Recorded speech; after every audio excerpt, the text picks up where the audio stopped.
2 days ago, I was wearing short sleeves out here. What is going on, guys? I hope you guys are having a wonderful day. We are going back in the full swings of things with the Honda. I got the heater in here because it's so freaking cold outside. 2 days ago, it was like 65. Today, it's like 25. I don't understand what's going on with the weather. So pretty much one of the main issues I'm having with my Civic now is it's throwing mad codes, and half of them are distributor based. So to counteract the distributor based codes, we bought a brand new distributor.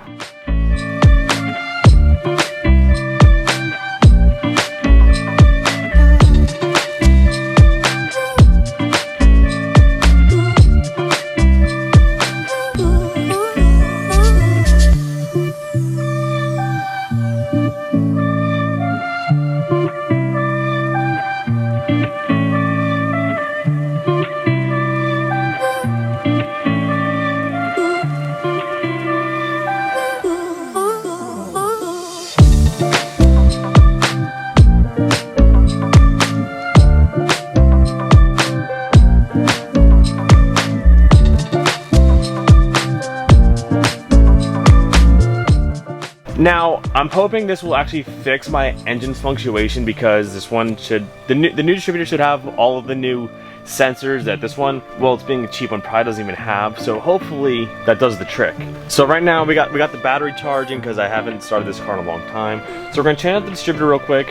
Hopefully that all works out. The tires, I think the one tire is completely dry rotted, so I have to get new tires before I can actually drive it. But hopefully this does everything we need it to do. Now I'm quite certain that this new distributor will work better than this old one because of one thing, and it's this. Because the old distributor that I have in here is an OBD1 distributor, and I had a jumper harness, which didn't really make sense for me because the engine harness I have is an OBD2 engine harness, so I can just use an OBD2 distributor in here, so there's no jumping cables or anything. And that should just make it overall easier and work better, and hopefully correctly. So I forgot my Sharpie so I can mark the bolts, but I'm confident it's gonna work.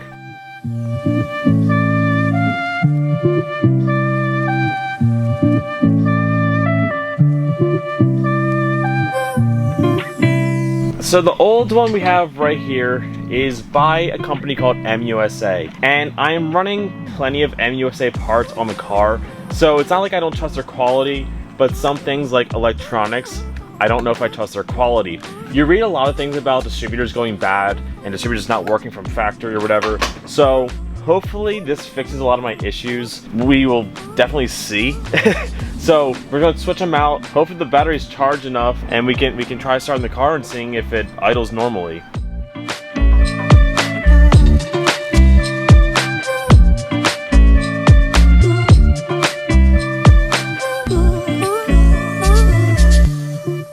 Fits into the original harness. That's good. Now, nothing against EMUSA. I just don't know if their distributors are any good. I'm running EMUSA parts on here, as I already said, so hopefully this is all good. So I think the last thing we gotta do is just wait for the battery to charge up just a little bit more before we can actually try starting it up. But before we start it up, guys, please subscribe to my channel. I want to hit a good number by the end of the year. I want to hit like 5,000 or something. Realistic goals only, and we're gonna do it.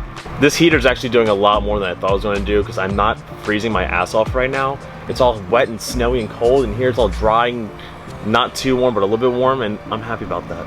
Remember, kids, safety first. Put up the walls if you're gonna be starting a car inside of something.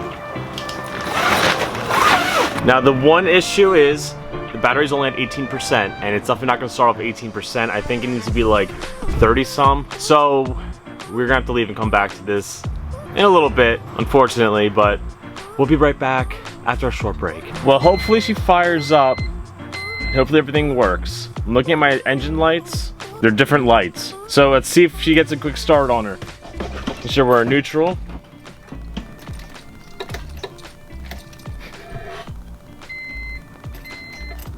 Alright, it looks like we need to charge her up a little bit more. So with the car not started, I've read the codes and we are only getting codes 10 and 21. 10 is the IAT, which was one I was having before, so I believe that's because of my manifold, so that could be causing my idle issue as well. And 21 is VTEC spool solenoid, and this car doesn't have VTEC, but the ECU thinks it does. But to my understanding, that wouldn't cause the bad idle. So I know one more code that is going to pop up is going to be about the oxygen sensors, because I have no O2 sensors actually plugged in right now. So we will let the car charge up because it didn't even want to crank a little bit. So I'm gonna wait like probably like a half hour to an hour and then come back to it and see if she starts up and see how she sounds.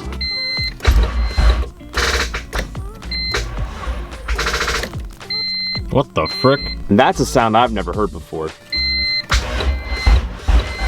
Come on.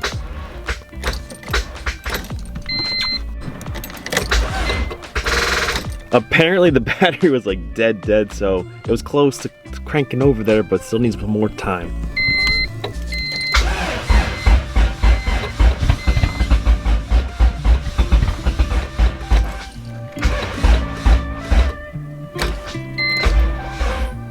Come on. This is why it's important to start your cars regularly and don't let your batteries die, because I've been charging it for like an hour and a half now and this charger's slow. After some charging, we finally got the boy started. Honestly, she sounds way healthier than she ever has before. I don't even know what I just said. She sounds healthier than she ever has before.